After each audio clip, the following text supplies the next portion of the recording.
Au lendemain de la manifestation nationale contre la réforme des retraites, il n'est pas question pour les syndicalistes de ranger les banderoles. Ce matin, ils étaient une centaine à manifester devant le grand stade. Ils ont bloqué pendant 3 heures l'accès du chantier, empêchant les camions d'entrer. Toujours dans l'espoir de voir la réforme des retraites annulée, ils ont une nouvelle fois distribué quelques tracts. Écoutez à présent ce qui les motive à continuer leur action au micro d'Élodie Bernachon.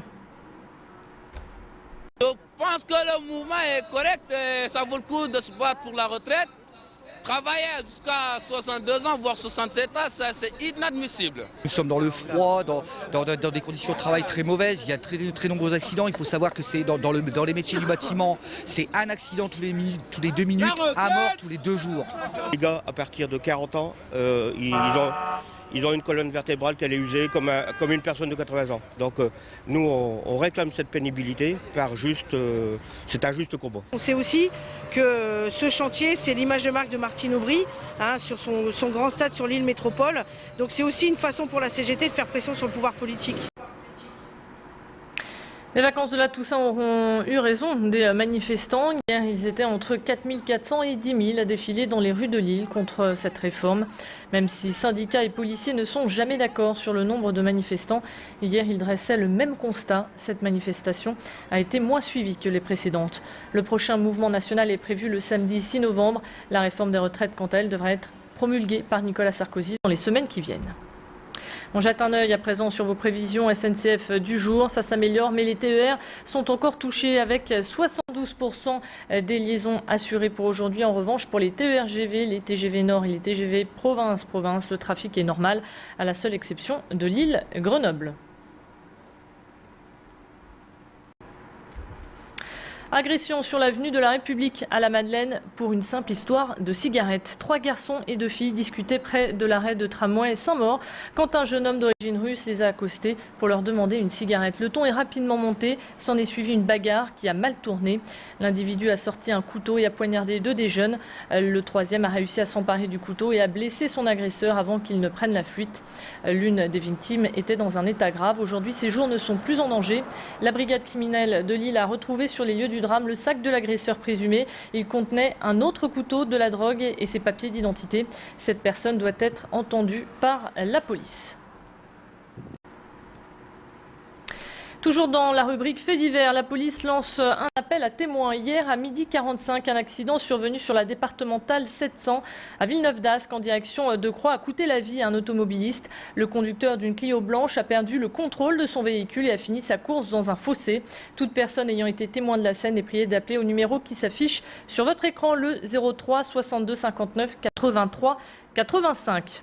Et puis à la veille d'un week-end traditionnellement meurtrier sur les routes, soyez très vigilants. Bison futé voie orange dans le sens des départs.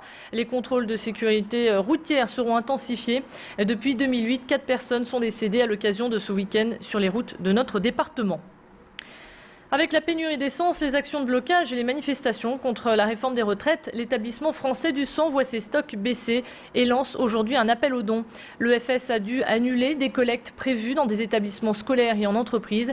Résultat, aujourd'hui, il y a en réserve seulement 11 jours d'approvisionnement. Même si le seuil n'est pas critique, il faut que les donneurs reviennent. Une de nos équipes est actuellement dans le plus grand centre d'Europe qui se trouve chez nous, dans le Nord, plus précisément à Lille, avenue Saint-Venant. Un reportage est d'ailleurs à suivre dans le courant de la journée. À présent, direction l'hôpital Oscar Lambret pour lutter contre le cancer. Le centre a bénéficié d'un financement important. En 3 ans, la région a investi près de 55 millions d'euros. Une partie a été investie dans du matériel destiné à la lutte contre cette maladie. Une délégation dont le préfet a visité hier le centre de traitement du cancer par radiothérapie. Une nouvelle technique qui utilise la technologie moderne pour améliorer la qualité des soins. Je vous propose d'écouter le chef du département de radiothérapie au micro de Frédéric Regnault. Le soin, ça n'est pas seulement guérir, c'est d'abord bien sûr guérir, mais c'est aussi guérir en conservant la meilleure qualité de vie possible. Il est très important que nos patients guéris puissent avoir, après leur cancer, après leur traitement, la vie la meilleure possible. Ces équipements y participent. Le CyberKnife permet de guérir et permet d'assurer également, parce qu'il traite très peu les tissus avoisinants, une très bonne qualité de vie, pas d'altération des tissus avoisinants. Et puis l'environnement, c'est un environnement de confort.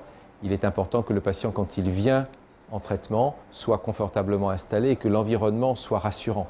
Il n'y a rien de pire qu'un environnement qui stresse le patient et qui va imposer des choses difficilement acceptables ou qui va entraîner une certaine réticence aux soins.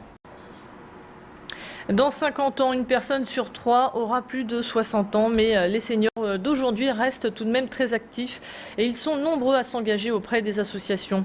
Pour récompenser leur action, la ville de Lille a remis des trophées de solidarité. Les seniors lillois parlent justement de leurs activités et également de la réforme des retraites au micro de Frédéric Regnault. Écoutez. Depuis que je suis à la retraite sur Lille, je me suis engagé très vite comme bénévole ambassadeur Lille 2004. Et puis dans différentes associations caritatives. Il y a le pass senior, beaucoup d'activités proposées aux seniors et ça m'enchante parce que je fais plein de choses que j'avais rêvé de faire. Donc c'est super de vivre à Lille. On est content d'avoir été à 60 ans, mais s'il avait fallu le faire, on aurait été jusqu'à 62 ans. On sait très bien que maintenant, il faut trouver une solution. Ils vont avoir bien du mal, ceux qui nous suivent quand même. Hein. Parce que bon, il y en a beaucoup qui se plaignent de leur retraite, mais quand on voit ce qui va se passer après, eh bien, il n'y a pas lieu de se plaindre. Voilà, c'est la fin de cette édition. Restez avec nous, on se retrouve dans un tout petit instant pour faire un point complet sur votre météo et vos conditions de circulation. À tout de suite.